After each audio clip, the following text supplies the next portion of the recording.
Derecho, audioclase. Y el primer tema que les presentamos esta mañana estudia el contrato de concesión de obra pública, un contrato administrativo típico que se rige por el principio de riesgo y ventura. Con este contrato, el concesionario se obliga a la construcción de una determinada obra y adquiere en contrapartida el derecho a explotarla. Un ejemplo clásico es la concesión de una autopista. Rafael Gómez Ferrer, profesor de Derecho Administrativo, analiza a continuación algunos aspectos del régimen económico del contrato de concesión de obra pública, centrándose en la regulación legal relativa a la retribución del concesionario y a la regulación del mantenimiento del equilibrio económico del contrato. El contrato de concesión de obra pública es un contrato administrativo típico, como lo son también los contratos de obras, de gestión de servicios públicos, de suministro, de consultoría y asistencia y de servicios. La regulación del contrato de concesión de obras públicas se contiene con carácter preferente en el título quinto del libro segundo de la Ley de Contratos de las Administraciones Públicas. Pues bien, este título, el título quinto, que fue introducido por la Ley número 13 del año 2003, de 23 de mayo, reguladora del contrato de concesión de obra pública, consta de 5 capítulos. El capítulo primero, donde se contienen un conjunto de disposiciones generales sobre el contrato. El capítulo segundo, relativo a la construcción de las obras objeto de concesión. El capítulo tercero se refiere a los derechos y obligaciones del concesionario y a las prerrogativas de la administración concedente. El capítulo cuarto es el relativo a la financiación privada y el capítulo quinto regula la extinción de las concesiones. El contenido de estos capítulos se encuentra expuesto en el manual recomendado del profesor Parada, y a dicho manual me remito con carácter general. Nosotros vamos a profundizar en algunos aspectos relativos al régimen económico del contrato. En ese sentido, y en una primera aproximación al tema del régimen económico del contrato de concesión de obra pública, podemos señalar que es un contrato en virtud del cual el concesionario se obliga a la construcción de una determinada obra y adquiere, en contrapartida, el derecho a explotarla y, por tanto, a percibir de los usuarios un precio o una tarifa con la que cubrir los costes de construcción, los costes de la fase de explotación y, asimismo, con la que obtener un normal beneficio industrial. En este sentido, tenemos que señalar que los costes de la fase de explotación pueden ser importantes. Por ejemplo, piénsese en los costes de conservación de la obra. Se diferencia así el contrato de concesión de obra pública del contrato de obras, porque en este último contrato es la Administración la que retribuye al contratista.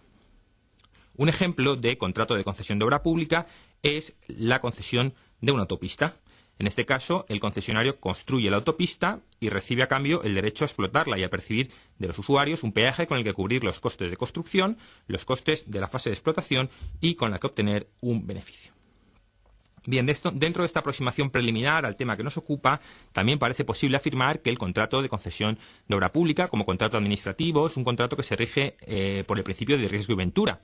Y, por tanto, resulta posible que el precio o la tarifa que el concesionario perciba de los usuarios no sea suficiente como para poder cubrir los costes a los que nos hemos referido. Esto sería el supuesto de riesgo. Pero también parece posible que sea de tal cuantía que permita al concesionario obtener beneficios extraordinarios, es decir, una aventura. En el caso de la autopista de peaje a que nos hemos referido, puede ser que el tráfico real de la autopista sea superior al tráfico previsto y, por tanto, que el concesionario obtenga beneficios extraordinarios. Pero puede ser también que el tráfico real de la autopista sea inferior al tráfico previsto y, por lo tanto, el concesionario al final acabe sin poder cubrir los costes de construcción y los costes de la fase de explotación.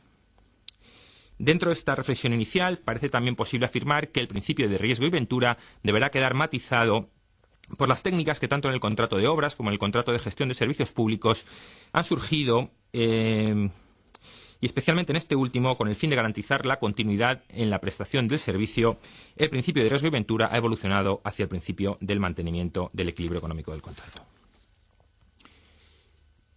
Bien, la regulación de la ley, la regulación del título quinto del libro segundo de la Ley de Contratos de las Administraciones Públicas completa esta visión inicial que hemos hecho del contrato, al menos en los siguientes aspectos. En primer lugar, la ley determina qué obras pueden ser objeto del contrato de concesión de obra pública en su artículo 220. A su lectura nos remitimos. Sin perjuicio de ello, señalamos cómo en la exposición de motivos de la Ley número 13 del año 2003, de contrato reguladora del contrato de concesión de obra pública, señaló esencialmente que debían tratarse de bienes inmuebles de interés público y susceptibles de explotación económica. Además, como obras públicas, debe señalarse también que deben ser obras de titularidad de la Administración. En segundo lugar, la ley establece la posibilidad de que el contrato se refiera no ya a la construcción y explotación de una determinada obra, sino solo a la explotación de la misma. Este sería el supuesto de que al concesionario se le encargara, por ejemplo, la conservación de una carretera y a cambio recibiera el derecho a explotarla. También contrasta la regulación de la ley con la idea inicial en que hemos expuesto en la posibilidad de que la retribución del concesionario consista no solo en un precio o en una tarifa que perciba de los usuarios, sino en que este precio y esta tarifa pueda ser satisfecha no solo por los usuarios, sino también por la Administración. Y además, también establece la ley que la retribución puede consistir no solo en este precio o en esta tarifa por la utilización de la obra, sino además en una aportación pública o en los rendimientos procedentes de la explotación de la zona comercial. Finalmente, también es muy importante la regulación que se contiene en la ley relativa al mantenimiento del equilibrio económico del contrato. Nosotros vamos a profundizar un poco más en la regulación legal relativa a la retribución del concesionario y a la regulación del mantenimiento del equilibrio económico del contrato. Bien, hemos señalado cómo, en primer lugar, la retribución del concesionario puede consistir en un precio, en una tarifa, por la utilización de la obra que pueden satisfacer, dice la ley, no solo ya el usuario, sino también la propia Administración. Y esto es lo que llama especialmente la atención, que el precio por la utilización de la obra lo pueda satisfacer la Administración. Bien, estamos ante una técnica conocida como el peaje en sombra o el canon de demanda. Es en este caso la Administración la que abona el peaje o la que abona la tarifa en función de la utilización de la obra. Un ejemplo de esta técnica es la M45 en Madrid. El principal problema que plantea la técnica del peaje en sombra es el de si verdaderamente estamos ante un contrato de concesión de obra pública. Y ello, lógicamente, porque falta uno de los elementos que parecen esenciales en este contrato, es decir, el pago de la tarifa por los usuarios.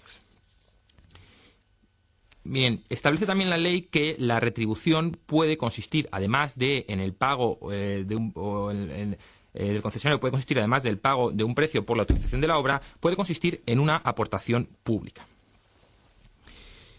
Estas aportaciones deben considerarse como precio del contrato, a tenor de lo que dispone el artículo 220 de la Ley de Contratos de las Administraciones Públicas, que al definir el contrato de concesión de obra pública dice que la retribución del concesionario consiste en la explotación de la obra en dicho derecho acompañado del de percibir un precio o en cualquier otra modalidad establecida en la ley. Bien, el que junto a la existencia de un precio por la utilización de la obra puedan existir aportaciones públicas plantea una cuestión inicial, es ¿por qué existen aportaciones públicas? ¿Por qué no retribuir al concesionario únicamente con el precio por la utilización de la obra? Bueno, a esta cuestión parece posible dar dos respuestas. En primer lugar, podría suceder que los costes de construcción y los costes de la fase de explotación no pudieran cubrirse con los retornos que el concesionario pueda percibir de los usuarios. En ese sentido, debe tenerse en cuenta que los retornos que el concesionario puede recibir de los usuarios no son ilimitados. Por ello, si estamos ante una obra que suponga una inversión muy importante y cuya realización venga exigida por cuestiones de interés general, será necesario que exista alguna aportación pública con el fin de hacerla viable económicamente. Una segunda respuesta es que pueden existir razones de interés general que exijan que deba reducirse la tarifa que han de pagar los usuarios por debajo de aquella que sería necesaria desde un punto de vista económico para permitir al concesionario rentabilizar la empresa.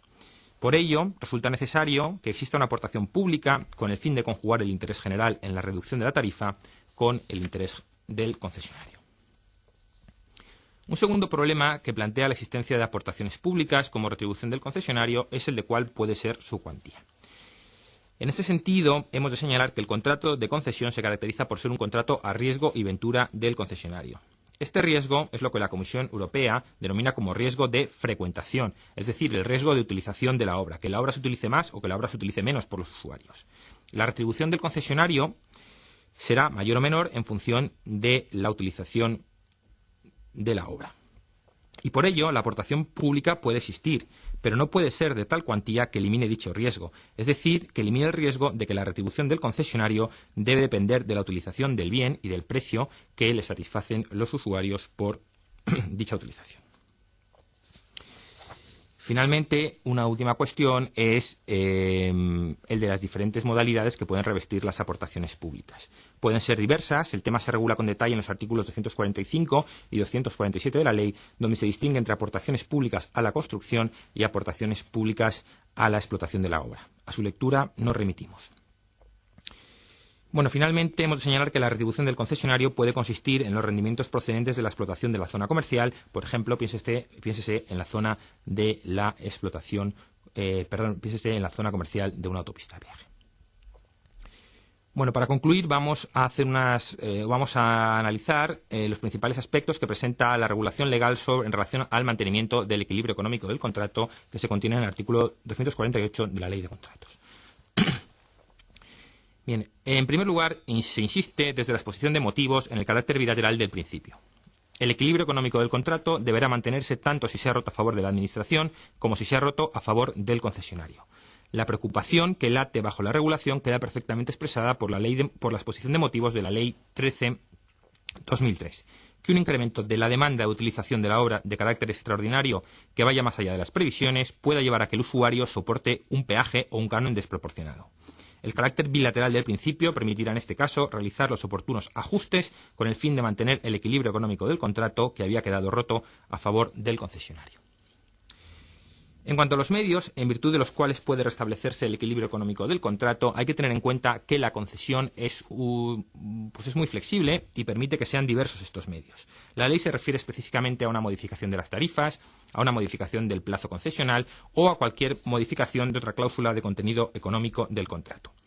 Por ejemplo, si hay que restablecer el equilibrio económico del contrato a favor del concesionario, pues se aumentará las tarifas o se aumentará el plazo de la concesión.